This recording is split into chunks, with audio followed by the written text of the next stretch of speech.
kind of muscles you have? No. Bro, what kind of patterns you have? Or is it just aesthetics? Hello everybody, welcome back. Training every single day. Hopefully you like the new loungewear I'm rocking. It was a great gift from someone. Or if you don't like it, you can send me some better ones and I'll wear it in the video. Alright, so I start off in the morning with some hanging, and I kind of like this tornado style hang. It kind of loosens up the spine while still getting the shoulder benefits from hanging. And this kind of goes off the principle, the idea that I go off of stick with the basic movements and then progress them by adding more movements. Or not basic movements, but basic positions. Like basic positions being the hang, the squat, any sort of movement you do for repetitions to get some sort of adaptation. Add variation to the movement to make it more complex, make the equipment more complex, or just something a little different. You get the idea from watching the channel.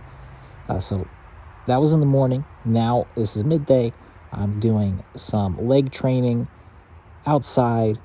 I start off with the backflip. This was actually quite my body was quite cold and the nervous system was quite cold, a little uncoordinated. That's why I think I fumbled a bit on the backflip, but I think it's okay because I want the backflip to be always have it, to really own it, that I can do some sort of backflip no matter the kind of position, whether it be kind of cold and whether I'm not really warmed up. So normally when these positions do arise, when you need them in real life, adrenaline pumps through your body, and that gets the whole body ready to be moving at a appropriate level to what it comes to.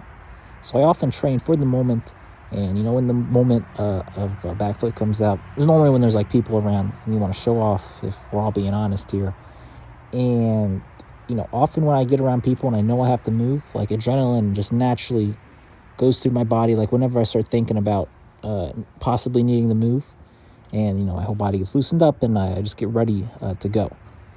And I often train for life.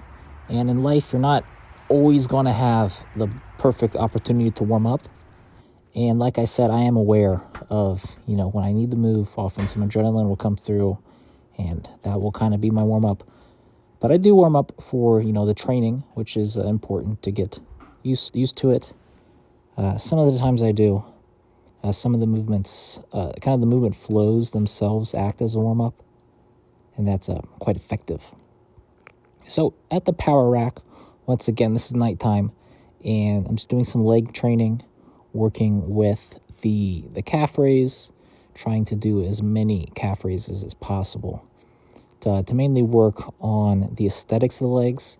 And I have been training calves very consistently for, I'd say, like 5 years now, and they're finally starting to pay off. So if you were born, that's a pretty big issue in kind of the bodybuilding space, the gym space, that you're either born a calf or a calf knot. And I was born a calf knot, but I worked through it, and now they kind of look at least fairly decent.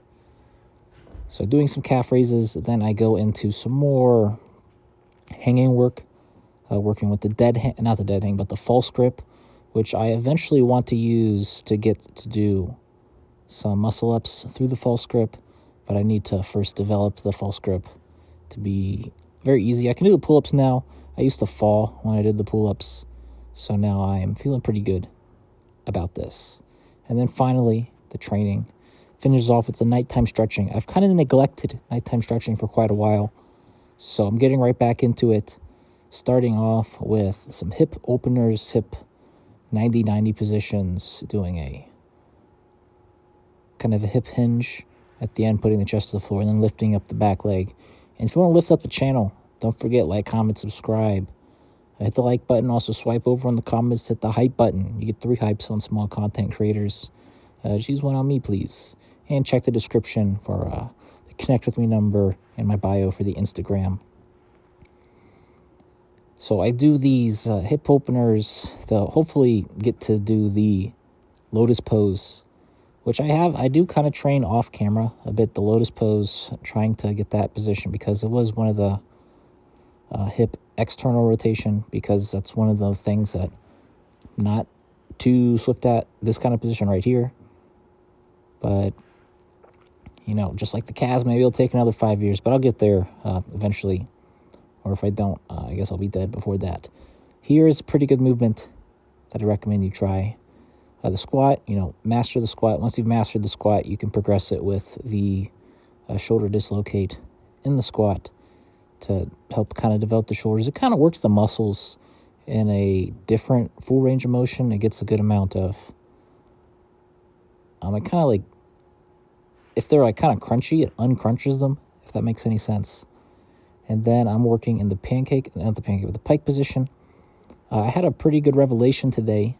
Good tip here. When you're doing the pancake position, if you're like me and your hamstrings really hurt a lot, it is supposed to hurt, but I kind of figured out that adding this movement right here through the hips kind of seemed to make it better. I really seemed to like it. I didn't do it yet, but here I was kind of thinking, wow, this kind of hurts. But then I kind of add this movement here, which I really did enjoy. It made it a little easier, and I think this might somewhat lead to some better gains in the future.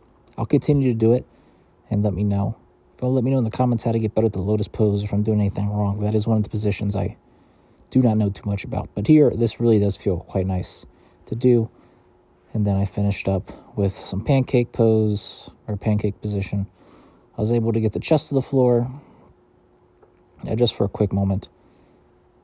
And one of the things I was doing off camera is working a lot on breathing, getting some very proper breaths through the belly, breathing horizontally, and trying to stretch out the insides and the intercostal muscles with each breath in each position throughout the day. Those are some of the big movements that off camera I've been doing. I've got a little bit better understanding of this one-arm position. You kind of have to lean towards one side. But anyways, that's all the training I did for today. I really hope you enjoyed the video, and this wouldn't be possible without you watching, so thanks.